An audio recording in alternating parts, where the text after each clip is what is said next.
આધ્યાત્મિક કોને કહેવાય? આધ્યાત્મિક એને કહી શકાય કે જે આજી છે, જે તમારી સાથે જોડાયેલું છે, જેના દ્વારા આ પાંચ તત્વનું પૂતળું બોલી શકે છે,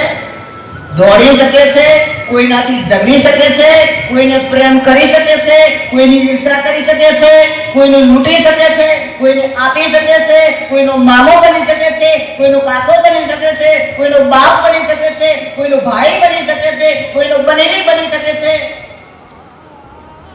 કોઈનો દોસ્ત બની શકે છે, વેપારી બની શકે છે, વકીલ બની શકે છે, પોલીસ બની શકે છે, સારો માણસ બની શકે છે, નેતા બની શકે છે, જેટલું પણ બની શકે છે,